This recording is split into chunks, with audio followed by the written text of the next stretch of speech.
Patrice, thank you. Joining us now is NBC 10 political analyst Wendy Schiller. And Wendy, we expected this, but let's talk a little bit about the impact for Trump, for politics, and for history. Dan, there's no question that former President Trump is back in the news and will dominate headlines. It is historic to see a former president indicted. And what's important is that this particular crime of which he is accused is not abuse of presidential power. It's a very different charge. There's a number of investigations, but this is going to be the challenge for the American people. Should a former president be indicted and put on trial for something he did that was not related to being president of the United States? And Wendy, talk a little bit about the politics involved in this. There is political peril for everybody here.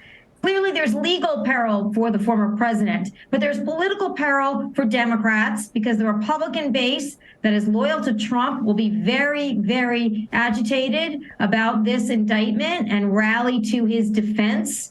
And the Republicans in Congress have already done that. They will continue to do that, which makes governing very difficult for President Biden and the Republicans. And the Democrats have to be very wary of that. On the other hand, for the Republicans, the man who could be their nominee for president again in 2024 will be undergoing a trial and could be convicted.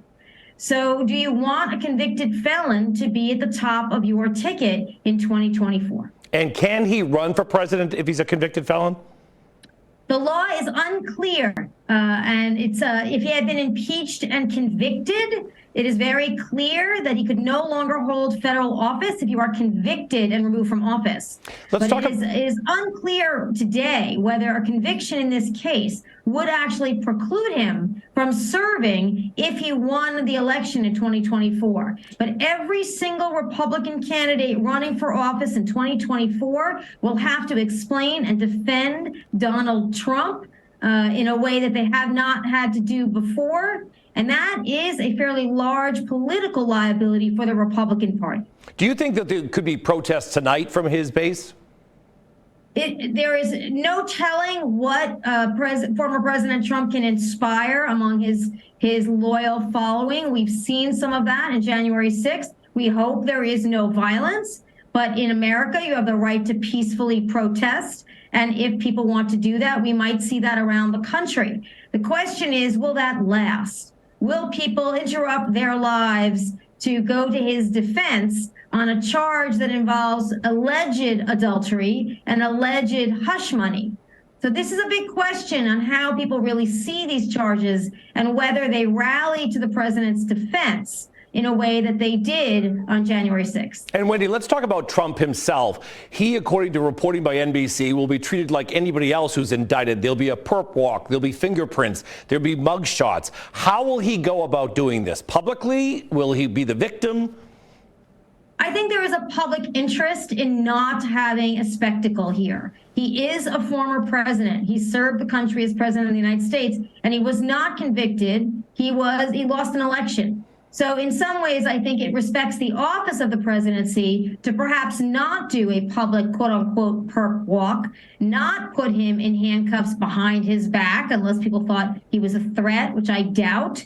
I think giving the president some deferential treatment in how he goes into the courtroom is appropriate for the public concern and for the respect for the office of the president of the United States. How do you think he'll go about it, though? Do you think he'll want the publicity?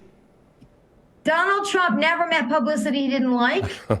So I think that he may, but I would think his advisors would try to talk him out of it, including his children, because the image of Donald Trump walking into a courthouse in handcuffs is one that he will never be able to erase, thanks to the internet.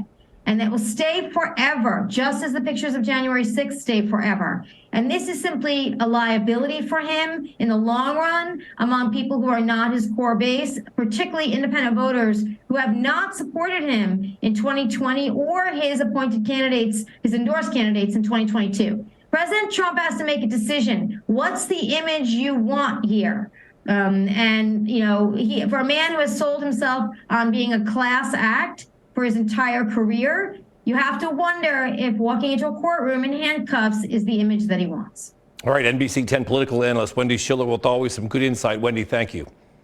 Thanks, Dan.